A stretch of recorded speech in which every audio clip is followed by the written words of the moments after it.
So I'm at the grocery store yesterday with my wife. We're shopping around. She started telling me about this recipe she got from her sister. And then she says, maybe we should try it yet tonight. I said, whoa, wait a minute here. I don't want any new foods a day before a race.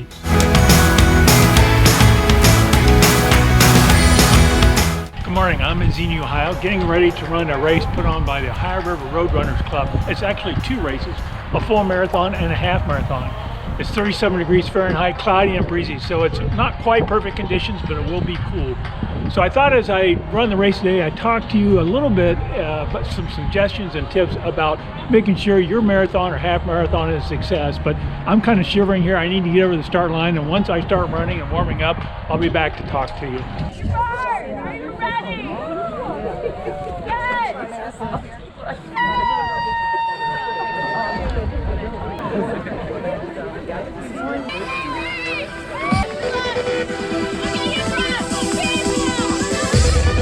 And we're off.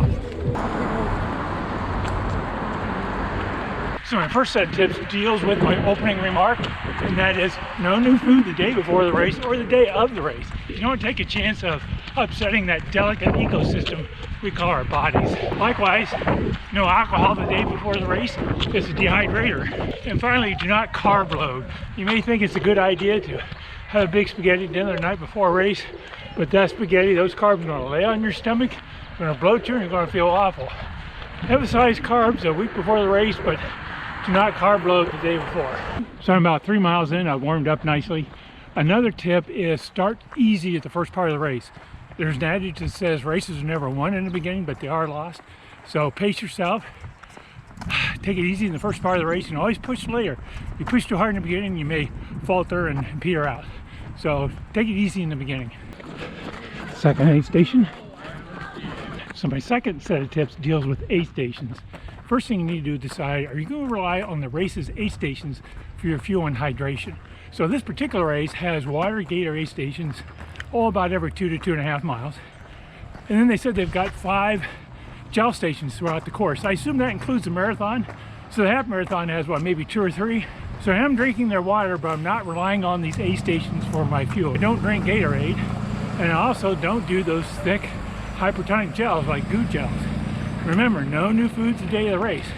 So I brought my own isotonic gels, my Science and Sports isotonic gels, and then in my bladder I've got a heat solution. So I'm using my own fuel, but I am partaking in the race's hydration water. So far the course has been meandering through the streets of Xenia. Now we're getting ready to get on the Little Miami Trail. Very extensive trail system in southern Ohio. It's a beautiful trail, and we get to run part of it today. Left turn. It's another aid station tip. Do not stop the aid station. Keep on walking or slow jogging. Grab your water cup, drink as you're walking, throw the trash can down the road. So even though you don't want to carb load right before the race, you do want to hydrate. Starting a couple days before the race, make sure you're getting plenty of water. And then right before the race, assume it's in the morning, you probably slept overnight, they'll dehydrate. Make sure you have 1 or 2 cups of water. Get that rehydration going. Now you don't want to wait too long to start fueling during your race. Typically, your body will run out of its glycogen stores at about 75 minutes. So you want to start refilling about the 30 to 45 minute mark, however you do that. I use isotonic gels. If you use those thick hypertonic gels like goo, you need to make sure you drink plenty of water with them because they are hypertonic, which means the concentration is much higher in our body. If you take it without water, it's going to sit in your stomach and make you nauseous. So drink plenty of water with hypertonic gels. So my next tip is walk the hills. Don't go wasting a lot of energy on hills. Run down the downhills, but walk up the hills. Save that energy. It's like we have a little spectator here today. And don't forget those mantras. I am a strong and powerful runner. I am a strong and powerful runner. Ralph, you are a strong and powerful runner. And don't forget to periodically check your form. Make sure your arms are swinging straight, not across your body. Your head's not staring down at your feet. And that your foot placement's roughly centerline your body. You know, it's easy to lose your form as you get tired.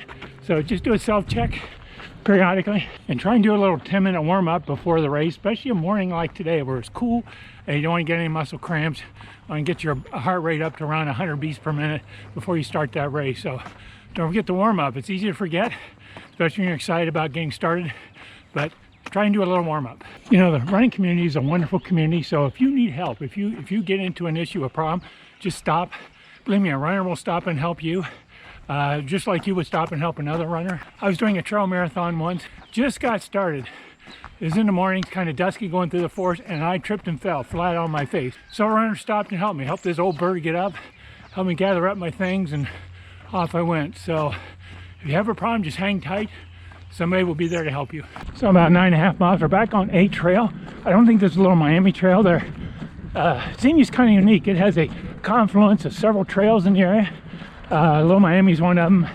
Buckeye Trail. There's some trails that go down towards Cincinnati, some that go up towards Dayton. So it's a pretty neat place if you want to ride a bike or run on a bunch of different trails.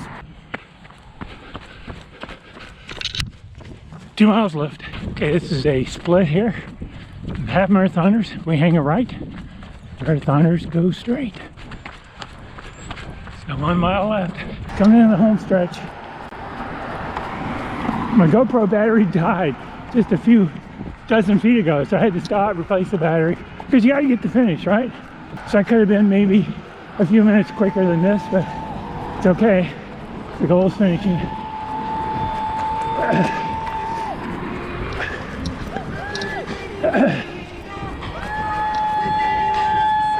All right. Ah, thank you. I'm good, thank you. Thank you. One last tip is make sure you consume carbs and protein within about 30 minutes, but no more than an hour after the race. You deplete your glycogen. You've been beating your muscles. You need both those. Unfortunately, a lot of races, post-run food do not have a lot of protein, not very protein heavy, so you might want to bring your own protein. I use a recovery drink that's a 4-to-1 carbohydrate to protein ratio. That's kind of what you want to shoot for, 4-to-1 carbs to protein, maybe 3-to-1 to kind of replenish and nourish your body after that long run. So thanks again for watching. If you enjoyed this video, please scroll down and hit the like icon. And while you're at it, if you're new, I'd appreciate if you'd subscribe also. Hey, thanks for watching and happy running.